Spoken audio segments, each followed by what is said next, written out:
আসসালামু আলাইকুম। অনেকেরই আজকে মন খারাপ, কারণ গতকালকে শিক্ষক নিবন্ধন 18তম এবং 2022-এর মাস্টার্সের পরীক্ষার রেজাল্ট দিছে মাস্টার্স ফাইনালের। তো মাস্টার্স ফাইনাল আর যারা নিবন্ধনে পাশ করেছে একদম লাস্ট স্টেজ, তাদের মনটা অনেকেই ভালো, তাদের ঈদটাও ভালো কাটবে, সবার জন্য শুভকামনা। তো মন খারাপের কিছু নেই। বিষয়টা হচ্ছে যে দেখেন, আমি কিন্তু 18তম নিবন্ধন পরীক্ষা দিতে পারিনি। তো মন খারাপের কি আছে? সবাই একসাথে পাশ করে না।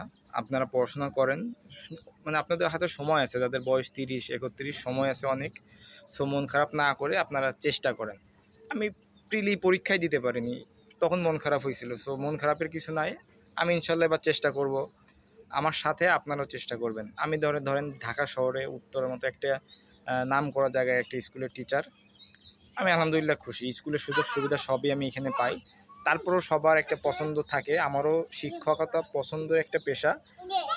এই জন্য জাস্ট একটা বার্তা দিচ্ছি যে এখানে মন খারাপ করার কিছু নেই। যারা দুইটা সুসংবাদ একসাথে পেয়েছে তাদেরকে অনেক অভিনন্দন।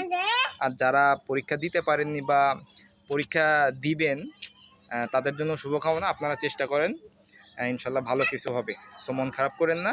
আর যারা মাস্টার্সের খারাপ রেজাল্ট হয়েছে, আপনারা চেষ্টা করেন, দুই একটা সাবজেক্ট যদি ফেল থাকে এগুলো এখন থেকে পড়ার জন্য, কারণ মাস্টার্সে পড়তে ইচ্ছা করে না, চাকরির প্রিপারেশন আদার্স। সো চেষ্টা করেন এখন থেকে, ইনশাল্লাহ ভালো কিছু হবে।